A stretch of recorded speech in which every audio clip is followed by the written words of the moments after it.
केंद्रीय वित्त मंत्री निर्मला सीतारमण की अध्यक्षता में जीएसटी काउंसिल की 45वीं बैठक लखनऊ में हुई।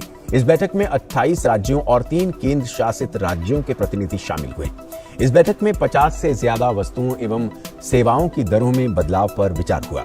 बैठक में पेट्रोलियम व डीजल को जीएसटी में शामिल करने पर विचार किया गया, लेकिन इस पर सहमति नहीं बनी। कई महंगी जीवन रक्षक दवाओं को जीएसटी से मुक्त कर दिया गया है। साथ ही कोविड से जुड़ी दवाओं पर जीएसटी की रियायत 31 दिसंबर तक बढ़ा दी गई है। निर्यात के लिए जीएसटी इनपुट क्रेडिट साल के अंत तक जारी रहेगा।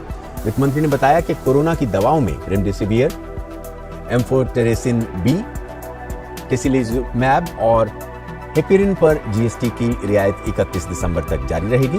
वित्त मंत्री ने बताया कि महंगी लाइफ सेविंग दवाओं को जीएसटी से मुक्त कर दिया गया है। इनमें 2 काफी महंगी दवाएं हैं।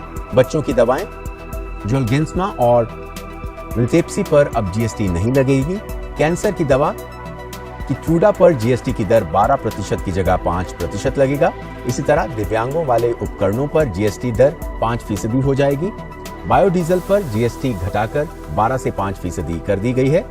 काउंसिल ने फोर्टिफाइड चावल पर जीएसटी 18% से घटाकर 5% कर दिया है। इसके अलावा सभी तरह के पेन यानी कलम पर अब जीएसटी 18% रहेगी।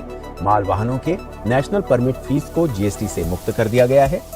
वित्त मंत्री ने कहा कि फूड डिलीवरी ऐप स्विगी आदि से खाना मंगवाने पर अतिरिक्त टैक्स लगाने की कोई बात नहीं है।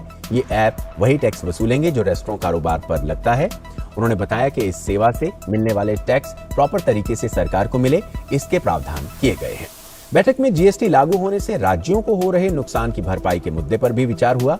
राज्यों को राजस्व में कमी की भरपाई के लिए कंपनसेशन सेस को मार्च 2026 तक बढ़ाने का फैसला किया गया है। परिषद ने 2 मंत्री समूह बनाने की बात कही है।